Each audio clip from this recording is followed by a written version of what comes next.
सामने दुनिया को दिखाएंगे कि कैसे हैक होती है, कैसे इसकी प्रोग्रामिंग होती है और कैसे मोदी जी बार बार जीत जाते हैं।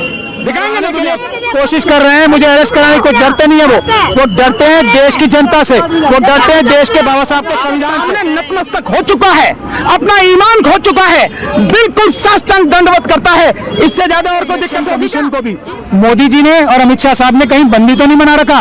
वो हो सकता है मिलना चाह रहे हो इंडिया गठबंधन के लोगों से भी, वो हो सकता है सिविल सोसाइटी के जो अभी सिटीजन कमीशन का लोकसभा चुनाव किसी भी कीमत पर मोदी जी भी सुन ले और इलेक्शन कमीशन भी सुन ले, होने नहीं देंगे ईवीएम से। चुनाव होगा 2024 का तो केवल और केवल बैलेट पेपर से होगा, इसके अलावा चुनाव जितने पैसे में अपना एक जहाज खरीदा है, अगर वो जहाज ही लीज पे दे देंगे तो ईवीएम की मशीनों की जगह पेपर बैलेट से चुनाव हो जाएंगे। मोदी जी का जहाज ही तो है। देश को बचाना जरूरी है, इस देश के संविधान को बचाना जरूरी है, इस देश के लोकतंत्र को बचाना जरूरी है और सबसे ज्यादा इस देश की जनता को, हमारी जो पीढ़ी है आने वाली, उसके भविष्य को, अपनी औलाद को। जो इलेक्शन कमिश्नर फॉर्मर हैं वो सब आरएसएस के दबाव में है।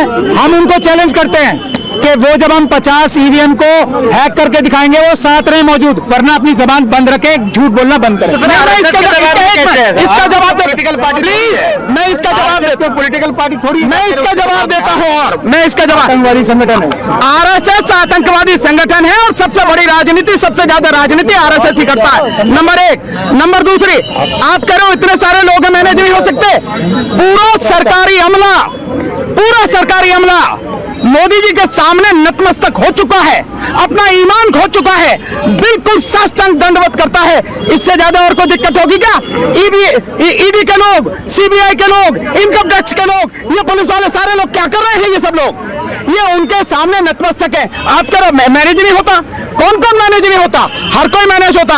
अगर एक भी व्यक्ति ईमानदार होता, एक भी संस्था ईमानदार होती तो वो निष्पक्ष चुनाव कराती। इलेक्शन कमीशन निष्पक्ष होता तो स्वतंत्र, पारदर्शी और निष्पक्ष चुनाव कराना। हम ये तो बात कर रहे हैं। सवाल ये है सवाल लीजिएगा, सवाल ये है कि जो बड़ी पॉलिटिकल पार्टी है वो विरोध क्यों नहीं कर रहे ना? तो कभी नीतीश कुमार को देखा, ना राहुल गांधी को देखा, ना मायावती को देखा। अरे इस देश की जनता से बड़ा कोई होता है क्या? इस देश की जनता सबसे बड़ी है, सबसे पहले है, सबसे ऊपर है, इससे बड़ा कोई विपक्ष नहीं है। और बावजूद उसके आप कह रहे हैं कि बड़ी पॉलिटिकल पार्टियां नहीं कहती।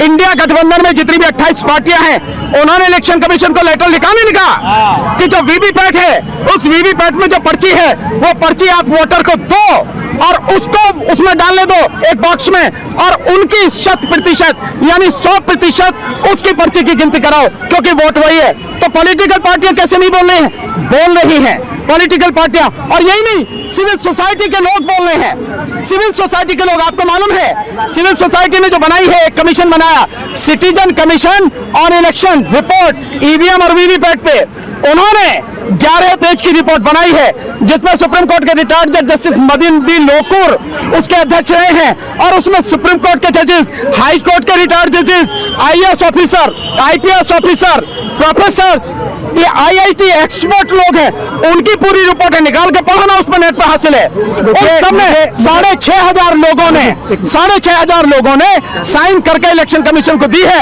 इलेक्शन कमीशन को लोगों को भी बुलाया, एक आदमी इलेक्शन कमीशन से आया, बाकी कोई नहीं आया, और वो रिपोर्ट जो है उस पे संज्ञान लेने को तैयार नहीं है इलेक्शन कमीशन।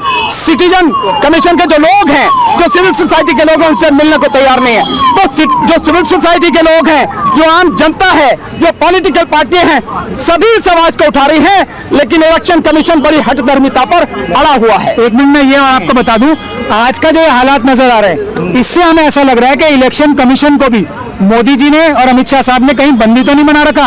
वो हो सकता है मिलना चाह रहे हो इंडिया गठबंधन के लोगों से भी, वो हो सकता है सिविल सोसाइटी के जो अभी सिटीजन कमीशन जो बनी है मदन बी लोकुर साहब के सामने जो एक रिपोर्ट आई है, उनसे भी मिलना चाह रहे हो। लेकिन ईडी, सीबीआई, एनकाउंटर और पता नहीं कौन कौन से जज लोया के डर दिखा के इलेक्शन कमीशन को भी डरा रखा हो सकता है। आज ये बात साफ हो रही है कि इसी तरीके से जैसे हमें यहाँ पुलिस से दबाव बनाया जा रहा है, इलेक्शन कमीशन के ऊपर भी तो कहीं दबाव नहीं बना रखा अमित शाह साहब ने, मोदी जी ने। इस बात का भी आज खुलासा हो जाएगा।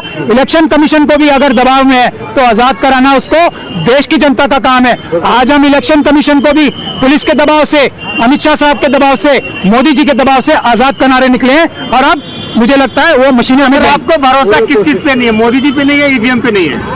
हमें दोनों पे नहीं है, सवाल कैसे कर रही है? दोनों पे ही नहीं है। ईवीएम पे देखिए, ईवीएम पे पूरी दुनिया का भरोसा नहीं है और मोदी जी के ऊपर पूरे देश के लोगों को भरोसा नहीं है। अब आप बताइए क्या बात चाहते हैं आपसे पूछना। सर 3 महीने बचा है चुनाव में, तो क्या लग रहा है 3 महीने के अंदर हट पाएगा? 3 मिनट के अंदर हट जाएगा। जनता चाहेगी तो 3 मिनट के अंदर हट जाएगा। पार्लियामेंट का सेशन कराया था ना, स्पेशल पार्लियामेंट का सेशन हुआ था नई पार्लियामेंट के लिए। कितनी देर लगती है?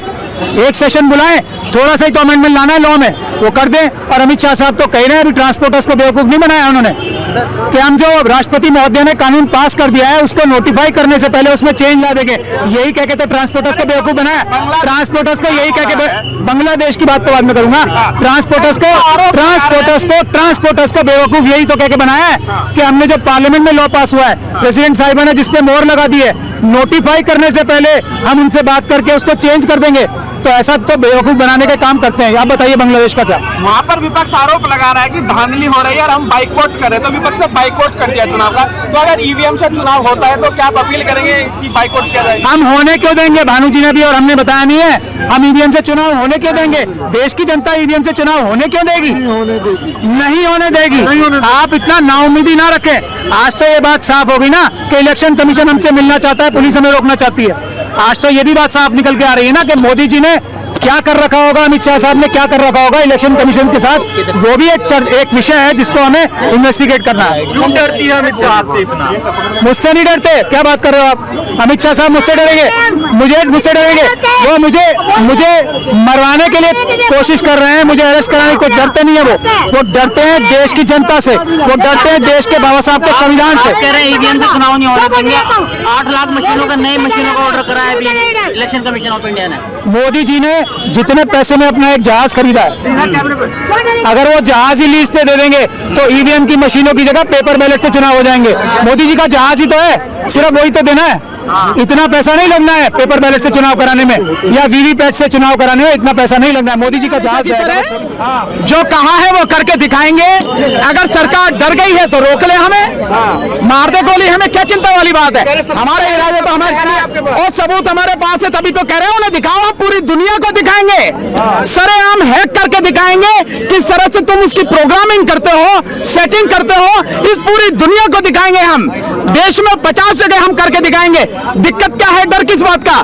दोनों हमें जो 150 हम मांग रहे हैं, ईवीएम वीवीपैट और जो आपकी जो कंट्रोलिंग मशीन है, दोनों हमें। सर इलेक्शन कमीशन कह रहा है, पहले भी लोगों को बुलाया गया था, पहले कह रहे थे आपको छेड़ेंगे नहीं, हाथ नहीं लगाएंगे, पर हैक करके दिखाओ। तो क्या आपकी बार बिना उसी के लिए तो कह रहे हैं कि सील करके दे।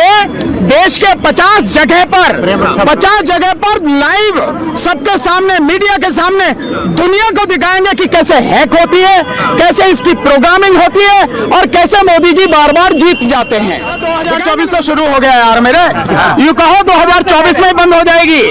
और 2024 का लोकसभा चुनाव किसी भी कीमत पर मोदी जी भी सुन ले और इलेक्शन कमीशन भी सुन ले, होने नहीं देंगे ईवीएम से। चुनाव होगा 2024 का तो केवल और केवल बैलेट पेपर से होगा, इसके अलावा चुनाव होगा नहीं। मोदी जी से डरते कहाँ है सर? कौन डरता है मोदी जी से? और मोदी जी डरते हैं हमसे। मोदी जी से कौन डरे यार मेरे? मोदी जी कर रहे हैं, उनके पास सब तो मंच सारे, हमें मार दे, गिरफ्तार कर ले, हम काहे को डरते हैं मोदी जी से? सर 2000 लोग